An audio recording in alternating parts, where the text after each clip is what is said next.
مساء الخير. اليوم جبت لكم زلابية، زوج انواع في الشكل، بنينة بزاف، وان شاء الله يعجبكم الفيديو هذا.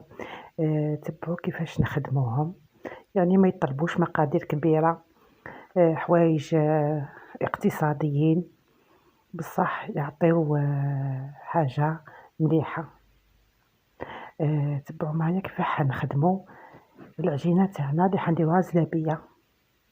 تبعوا عندنا شوفوا نحنا نديرو في البول من جهة نسديو العجينة تاعنا، نحطو 550 فرينة إلى 560 غرام فرينة، نحطوها أكوتي.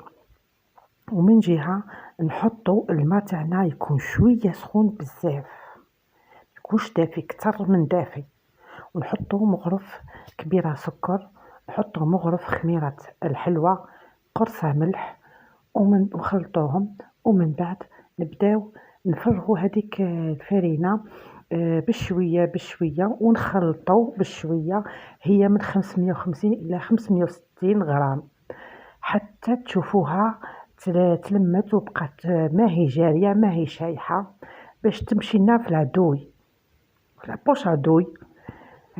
نستعملوا لابوشادو تجينا سهله مليحه الخدمه. ولكن حبيتوا ديروا زلابيه شايحه وما عندكمش لابوشادو، شيحوا شويه العجينه وخدموها بالمحقن، وحطوهم اكوتي فوق ورق الطهي هذاك القهوي، وبتخاص هزوا وقليوهم هكا، ارميهم في الزيت يتقلاو نورمال. تحبوا ديروها جارية ولا شايحة، ولا كان كتب المكتوب زيد لكم زلابية العجينة تاعها اللي تكون شايحة، هي بخاسك نفس المقادير. تحطوها ترتاح، حطوها ترتاح نصف ساعة باه الزلابية هذه تجي مليحة في الشكل وفي البنة تاعها وتجي خفيفة. غطيوها وحطوها في بلاصة سخونة وخلوها تطلع شوية. او ميم طون نطيبو السكر نتاعنا.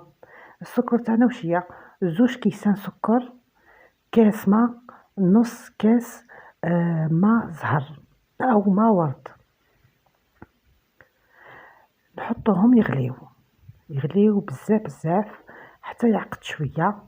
اللي عنده العسل المرجان، يعني اي نوع من العسل، الشتا عسل الحر، منساوش القارص، مغرف كبيره عصير القارص. حنا هنا كيطيب العسل تاعنا هذا كيغلي ويطيب ويجي عاقد شويه، نحن نفرغولو مغرف كبيره عسل تاع المرجان. هو العسل تاع المرجان خير، خدمه فيه واحد البنه سبيسيال.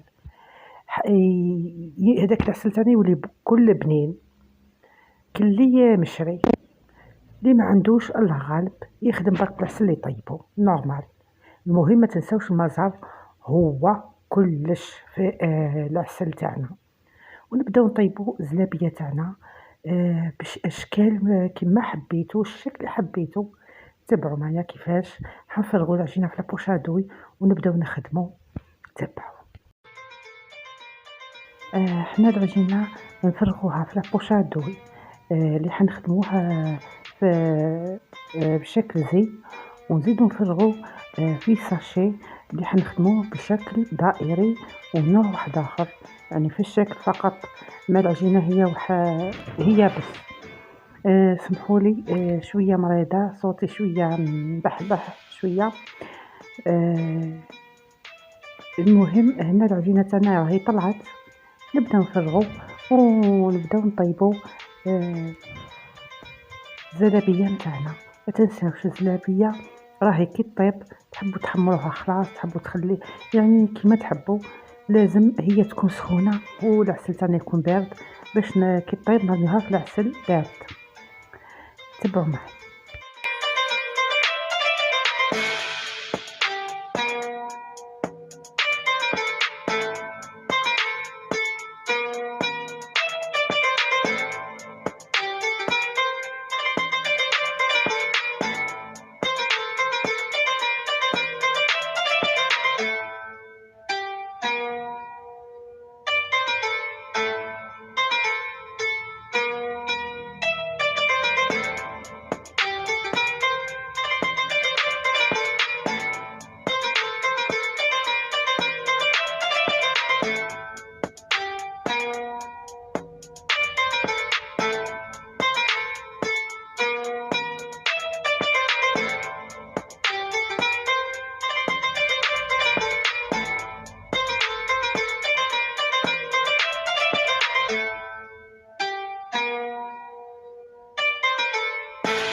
حنا الزيت لازم يكون يغلي بزاف باش كي نرميو الزلابيه تاعنا طول تهز روحها وما تتعجناش وطيب.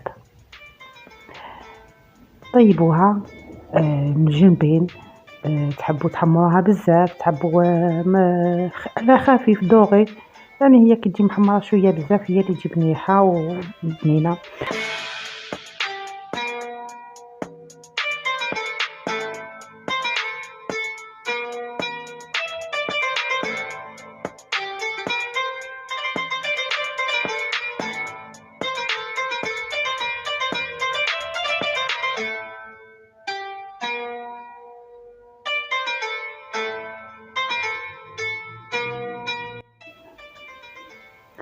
حنا نطيبوهم ونقلبوهم من الجهتين، ما يديوش وقت بزاف، العجينه خفيفه وطيب زلابيه في ساع مع زيت سخون بزاف، ونعملهم على طول في العسل بارد ما يكونش سخون باه ما تتعجناش الزلابيه تاعنا.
ما شاء الله جا روعة الشكل تاعو، راهو تقدروا تقولوا بلي هذه حلوة ماشي زلابية، تقدروا حتى تشربوها مع الحليب. شوفوا بعدا كي تقسموه ماهوش من داخل كيما الزلابية، رائع. يعني العجينة تاعو راهي باهية بزاف بزاف، ماهوش معجن، ما فيهش لي غرومو، ما فيه والو، ظريف وخفيف. ان شاء الله تجربوه ويعجبكم. شوفوا حنا دركا حنروحوا الحلوة الثانية، وهي نقدروا نقولوا لها لقمة القاضي، انا سميتها هكذا لأن تشبه لقمة القاضي، ويعني بخاس كيف نفس الشيء. تحكموا تقطعوها على شكل كويرات، طيبوهم من الجهتين وتبقاو تحركوا حتى يطيبوا. هما سهلين الطياب مش واعرين، كيما يحمروا وكيما حبيتوهم في الطياب تاعهم تنحوهم وترموهم في العسل، كيما متفاهمين العسل يكون بارد، وزينوهم كيما حبيتو بالحلوى او المكسرات، ونحطوهم للسهرة ولا للفطور. ما شاء الله بنة وباهيين بزاف في المنظر تاعهم. ان شاء الله عجبكم الفيديو، بزاف نقدم لكم حوايج جدد، مقادير بسيطة واقتصادية. ما تنساوش البنات، علقولي وديروا لي جاب، ومع السلامة. ان شاء الله نتلاقاو في ساعة الخير. باي.